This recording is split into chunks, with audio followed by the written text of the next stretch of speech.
부산에 가면은요, 부산역 남쪽으로 부산 삼일교회라는 교회가 있습니다. 고신측 교단의 교회입니다. 이 교회는 6.25 직후에 한상동이라는 신사참배를 거부한 목사님에 의해서 설립된 교회입니다. 한국전쟁 직후에요. 이 교회에는 많은 성도들이 모여서 부흥을 했습니다. 그때 피난민 가운데 우리가 잘 아는 장기려 박사라고 계십니다.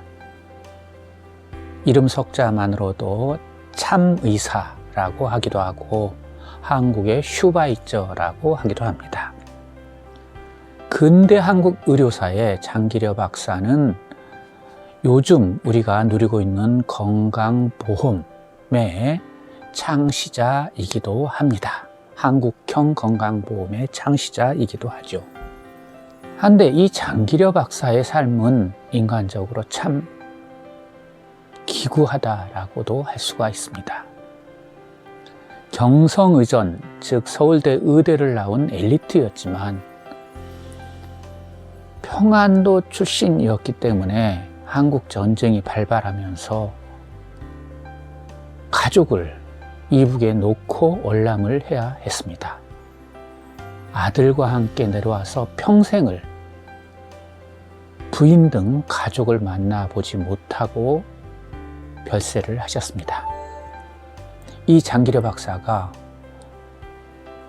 공산당의 압력을 피해서 월남을 하게 됐는데요. 1950년 12월 24일의 일입니다. 장기려 박사는 부산에서 정착해서 육군 제3병원에서 의료활동을 하고 있었습니다. 장기려 박사는 주일이면 삼일교회에 나가서 한상동 목사의 말씀을 듣곤 했습니다. 장기려 박사가 누굽니까? 평양 산정현 교회 출신입니다. 또 평양의 대표적 기독병원인 기홀병원 출신이십니다. 그곳에서 진료 활동을 했던 겁니다. 그러니 그는 철저한 크리스찬이었고 당시에 새벽 4시만 되면 일어나서 새벽 기도를 올리던 그런 분이었습니다.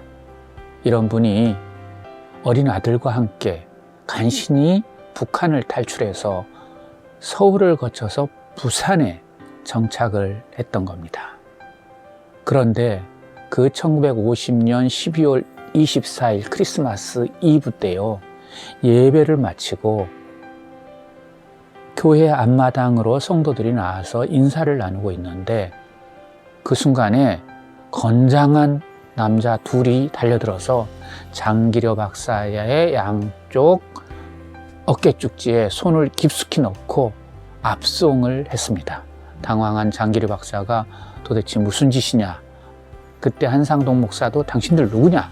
라고 따졌지만 건장한 이 청년들은 장기려 박사를 찝차에 태우고 어디론가 데려갔습니다.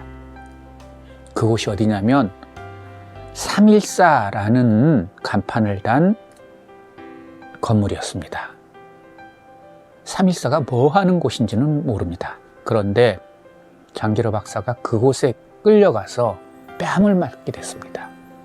그러면서 대뜸 거기에 책임자 되는 듯한 사람이요, 건장한 아주 체격이 좋은 사람이 장기려 박사한테 따집니다. 너 이 새끼 이북에서 왔지? 라고 말입니다. 장기려 박사는 이북에서 왔지요. 그래서 그렇다라고 하니까 너 이북에서 김일성 대학에 있었지? 라고 하는 겁니다. 너 그 김일성 대학에서 사상교육을 받았지? 너 빨갱이지? 라고 추궁을 합니다. 그러자 장기려 박사가 나는 기독교인이다. 내가 왜 빨갱이인가? 내가 왜 공산주의자인가? 라고 항변을 합니다. 그런데도 그들은 도무지 들을 생각을 하지 않습니다. 나는 평양의 산정형 교회에 다닌다 라고 얘기를 했습니다. 그 산정형 교회의 목사가 순교자 주기철 목사이다 라고 얘기를 합니다. 그러면 상식이 있는 사람이라면 그가 공산주의자가 아님을 알아들어야 되는데, 이 3.14에서 취조하던 사람이 계속 뺨을 후려칩니다. 주기철 목사, 너 그 사람 꼴통이야. 너 그 꼴통한테 네가 사상교육을 받았지. 그 산정은교회에서 네가 공산주의 교육을 받았지. 이런 식으로 몰아붙입니다. 장기려 박사는 너무나 당황해서 도대체 이 상황이 무슨 상황인지를 인지를 하지 못할 정도가 됐습니다.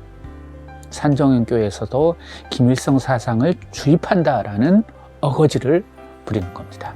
장기려 박사가 공산주의에는 신이 없다. 그들은 유물론자다. 라고 얘기를 합니다. 그러니 그 취조자는 그런 얘기를 들을 생각도 않고 너 나를 가르치려 하는구나 하고 더 매질을 합니다. 그렇게 장기려 박사는 그 3.14에서 그날 하루 종일 시달리게 되는 겁니다. 예배를 잘 마치고 마당에 나섰던 길에 끌려 나와서 그 같은 봉변을 당하게 된 거죠. 그리고 하룻밤이 지났습니다. 장기려 박사는 온갖 생각이 머릿속에 스칩니다. 부산으로 내려올 때 아내와 같이 내려오지 못한 것이 천추의 한이 되어 있는데 그 같은 상황까지 접했으니까 말입니다. 그런데 이튿날 그들은 장기려 박사에게 나가라고 얘기를 합니다. 너무 뜻밖의 얘기였죠. 그래서 그 3.14라는 간판을 단 건물에서 나오니까 한상동 목사가 기다리고 계시는 겁니다. 그 둘은 평온한 얼굴로 정말 눈빛에는 깊은 슬픔으로 그 상황을 맞이했던 거죠. 한상동 목사가 얘기합니다. 3.14에서 장기려 박사를 취조했던 사람은 특무대원이다. 그 특무대원은 일제시대 때 독립군을 잡아 족치던 앞잡이였다. 그런데 해방이 되고 나서도 그가 대원이 돼서 이처럼 무고한 사람들을 잡아다가 올가매는 인물로 변했다. 참으로 어처구니가 없다. 라고 얘기를 합니다. 이때 장기려 박사가요, 풀려날 수 있었던 것은 물론 한상동 목사의 구명 노력도 있었지만 당시에 윌리엄 취솜이라는 선교사의 힘이 컸습니다. 당시에는 아무래도 미국인들 그리고 미국 기독교계 인사들의 영향력이 커서 그 선교사의 증언에 의해서 장기려 박사가 풀려날 수 있었던 겁니다. 그 윌리엄 취솜 선교사는요, 누가 뭐래도 장기려 박사는 절대 공산주의자가 될 사람이 아니다.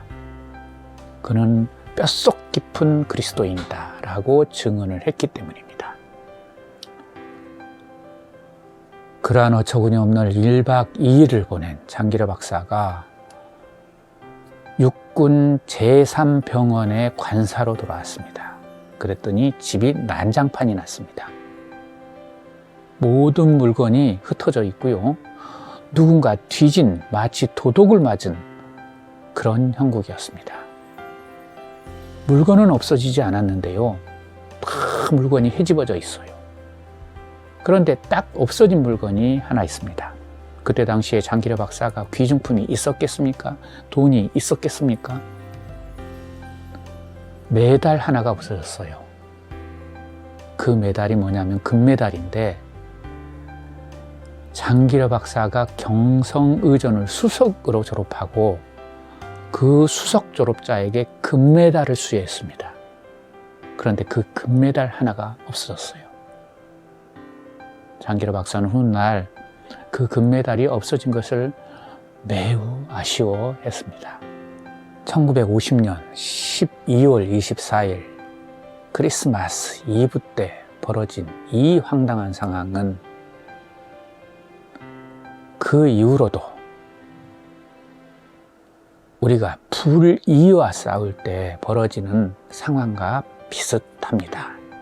예수께서 지켜주지 않으면 억울한 일을 당하는 그런 상황에 놓이곤 했었습니다.